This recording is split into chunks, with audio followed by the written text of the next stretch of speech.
हे मां दुर्गा, आप जानती हैं, जब भी हमने आपको पूजा है, पूरी निष्ठा से पूजा है, जब भी आपके सामने हाथ छोड़े, आपकी प्रार्थना के बाद मांगने के समय कृष्णा के अलावा और कुछ नहीं मांगा, तो जगत जननी ने हमसे हमारे कृष्णा को क्यों छीन लिया? ऐसी कौन सी कमी रह गई थी हमारी पूजा में? ऐसा कौन सा अपराध किया हमने जिसका इतना कठोर दंड दिया आपने हमें? दंड नहीं, इसे पुरस्कार कहो रुक्मिणी, पुरस्कार। तभी तो तेरे जीवन से उस ग्वाले को निकाला है, ताकि तेरे जीवन में उसके स्थान पर तेरे योग्य कोई पुरुष आ सके। और वो लेकर आया है तेरा भाई। बधाई हो तुझे। हमने चेदी के राजा और महाराज जरासंध के दत्तक पुत्र शिशुपाल के साथ तुम्हारा रिश्ता पक्का कर दिया है।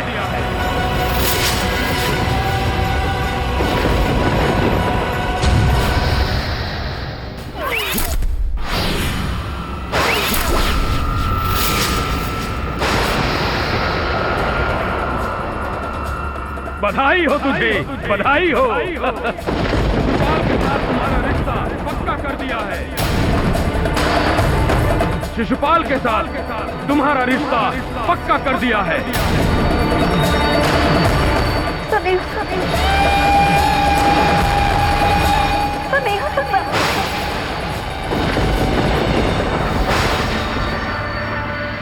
महाराजा धीराज रुक्मी को धर्माचार्य का सादर प्रणाम। प्रणाम धर्माचार्य जी, स्वागत है आपका।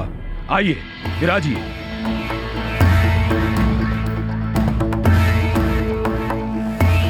धर्माचार्य जी, ज्योतिष विद्या में आपके जितना विद्वान कोई नहीं है, तभी आपको हमारे राज्य का राजकीय ज्योतिष पद का गौरव दिया गया है।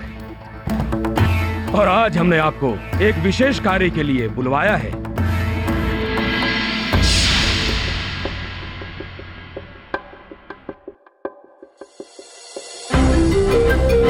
धर्माचार्य जी, हमने अपनी बहन रुक्मिणी का विवाह चेदी के राजा शिशुपाल के साथ तय किया है। और ये है उन दोनों की कुंडलियां।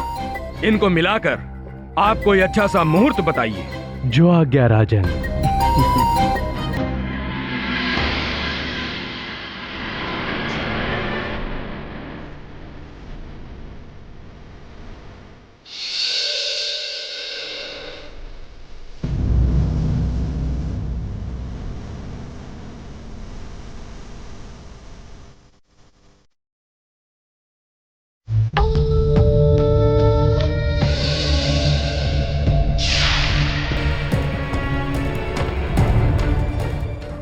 महाराज, चेदी राज शिशुपाल एक तेजवान राजा है, वीर पुरुष है। किसी भी भाई अथवा किसी भी राजा के लिए उनके साथ अपनी बहन का रिश्ता जोड़ना बड़े गर्व की बात होगी। सही कहा धर्माचार्य जी, बिल्कुल सही। तभी तो हमने उन्हें अपनी बहन के लिए चुना है। आपने हमारी मन की बात कहकर हमें बहुत प्रसन्न किया। लीजिए, हमारी तरफ से ये पुरस्कार लीजिए। और जल्दी बताइए कि कौन सा शुभ मुहूर्त निकला है। धर्माचार्य जी, क्या हुआ? इससे भी बढ़कर कुछ आस लेकर आए थे क्या? क्षमा करें महाराज। महाराज शिशुपाल और राजकुमारी रुक्मिणी जी का एक भी गुण आपस में मेल नहीं खाता।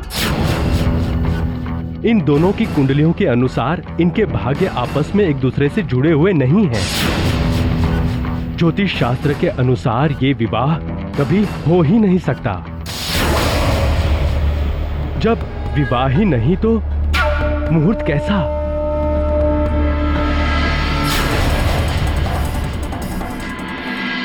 ज्योतिष शास्त्र के अनुसार ये विवाह कभी हो ही नहीं सकता। जब विवाह ही नहीं तो मुहूर्त कैसा?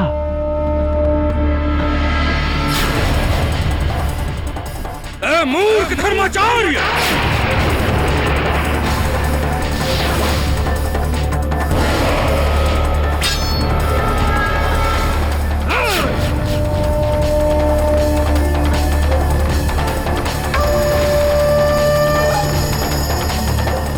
ये तेरा भाग्य है कि तू हमारे राज्य का राजकीय ज्योतिष है और इस समय हमारे कक्ष में खड़ा है। नहीं तो ऐसी बात बोलने पर हम तुम्हारे जीवन की कुंडली अभी समाप्त कर देते। हम तुमसे राजकीय ज्योतिष का पद छीनते हैं और कुंडिनपुर वासियों को यह आदेश देते हैं कि कोई भी इनको अपनी कुंडली ना दिखाए और न ही कोई अन्य कार्य करवाए। निकल बाहर, निकल बाहर। किसी कुंडली, किसी विधि, किसी विधान में इतनी शक्ति नहीं है कि वो रुक्मी का लिया निर्णय बदल सके।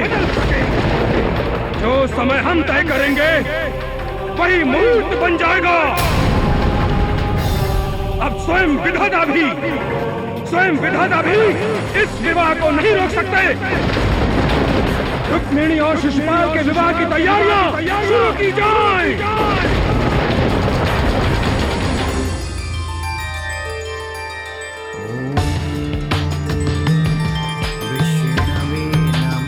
क्या सोचकर मुस्कुरा रहे प्रभु? प्रिय, मैं देख रहा हूं कि जब मनुष्य अपने अहंकार, लोभ, हठ और कामना में अंधा हो जाता है तो स्वयं का विवेक खोकर अपने आप को भाग्य और भाग्य लिखने वाले से बढ़कर समझने लगता है। विधाता की भक्ति की जगह उसे चुनौती देने लगता है और तब वो अपने विनाश की ओर बढ़ता जाता है। प्रभु, आप यहाँ बैठकर सारी लीलाओं का आनंद ले रहे हैं और वहां राजकुमारी रुक्मिणी इतने कष्ट सह रही है। उसने अपने मन में श्री कृष्ण को बिठाया है और उसका भाई उसका विवाह कहीं और कराना चाहता है। अपने आनंद के लिए ये लीला देख रहे हैं आप? रुक्मिणी तो आपकी परम भक्त है, उसकी सहायता नहीं क्यों नहीं करते आप? क्या करूं? रुक्मिणी का भाग्य बदल दूं, उसके सब कुछ छीन लूं? प्रिय, सुख और दुख दिन और रात की तरह होते हैं। यदि मैं रुक्मिणी के जीवन से रात छीन लूंगा तो उसके जीवन में दिन का अर्थ नहीं रहेगा। दिन है तो रात भी होगी और यदि रात है तो दिन भी होगा ही। यदि मानव रूप में जन्म लिया है तो उसे दिन के उजियारे का आनंद भी भोगना होगा और रात के अंधियारे से लड़ना भी होगा। यही मानव जीवन की नियति है। तो रुक्मिणी ये नियति क्यों ना भोगे? आप अपने आप को इस माया से परे रखकर देखती रहे कि आने वाला कल रुक्मिणी के जीवन में कौन सा नया मोड़ लेकर आता है।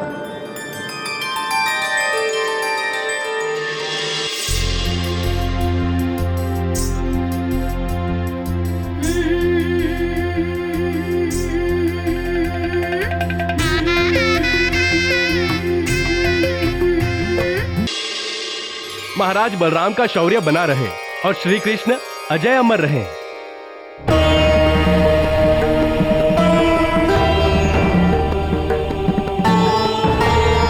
और कोई है जो अपनी किसी और समस्या के विषय पर कुछ कहना चाहता हो? महाराज, यहां से 85 योजन दूर हमारे राज्य की सीमा के एक गांव का सरपंच आपके दर्शनों की अनुमति चाहता है। उन्हें बुलवाया जाए।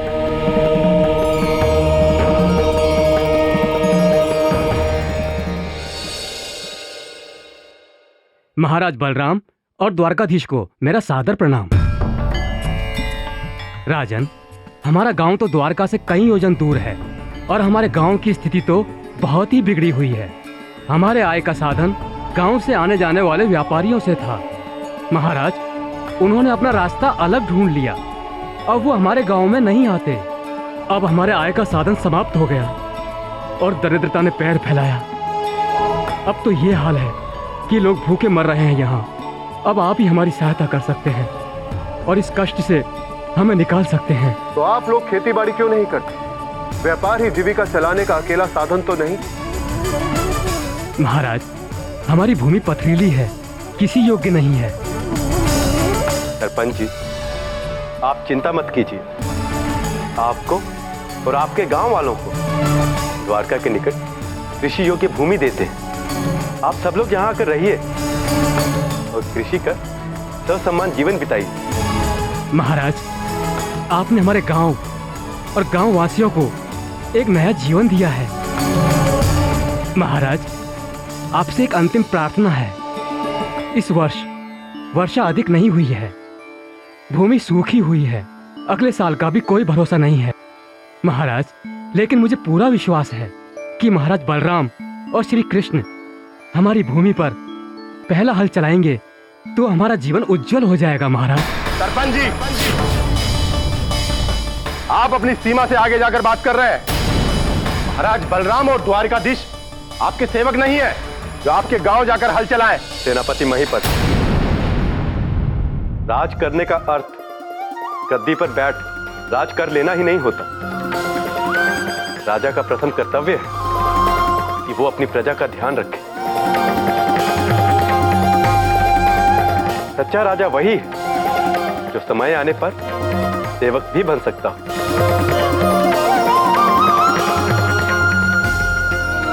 सरपंच जी, हम कल आपके गांव अवश्य आएंगे।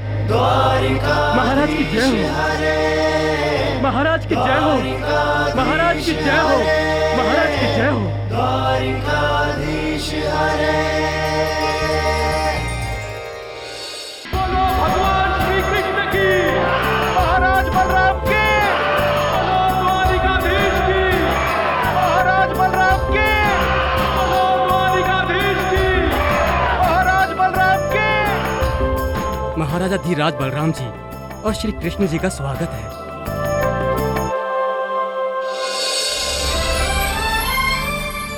महाराज, हमारी भूमि पर हल चलाकर हमारे भाग्य को जीवन दीजिए प्रभु।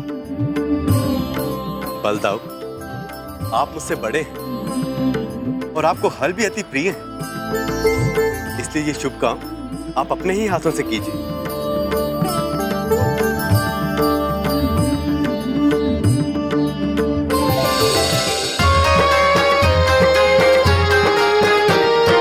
कृष्ण प्रसन्न गांव वालों को दान भूमि का देकर, दाऊ भूमि के भाग जगाए हल हाथों में लेकर, हल हाथों में लेकर। जय द्वारिकाधीश कृष्णं नमामि, कृष्णं नमामि, बलरामं नमामि। बस प्रभु, बस बस, मैं धन्य हो गया प्रभु। महाराज, ईश्वर की असीम कृपा है कि आप जैसे बलराम राजा और श्री कृष्ण जैसे राजा मिले। आप लोगों ने मेरे दुख को समझा और हमारी कृषि के लिए भूमि दान किया प्रभु। मैं आपका कृतज्ञ हूँ, आभारी हूँ महाराज। आइए महाराज।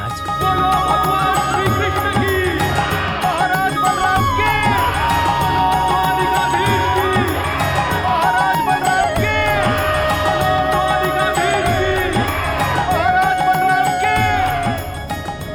कृष्ण, हमारी बुआ के बेटे छेदी नरेश शिशुपाल का विवाह कृष्ण नंदी रुक्मणी के साथ है। विवाह भी शीघ्र ही होगा। उन्हें पता नहीं कि हम लोग जीवित हैं, इसलिए उन्होंने निमंत्रण नहीं भेजा। हमने पत्र लिखकर अपने सकुशल होने का सूचना उन्हें भिजवा दी। अब शायद न्योता आ जाए। दाऊ, यदि ऐसा हुआ तो ये भी हो सकता है कि हमारा सामना जरासंध से हो। बिल्कुल हो सकता है कान्हा, और चाहे इस बार कुछ भी हो जाए, हम तुम्हारी कोई बात नहीं सुनने वाले। हम अपनी पूरी सेना लेकर जाएंगे, युद्ध होगा और जरासंध का वध भी, समझे? बिल्कुल दाऊ। दाऊ, मैं आपसे छोटा हूँ, मेरी इतनी हिम्मत कि मैं आपसे कुछ कहूँ, और यदि मैं कुछ कहता भी हूँ तो आप मेरी सुनते क्यों हैं? हरे हरे द्वारिकाधीश हरे।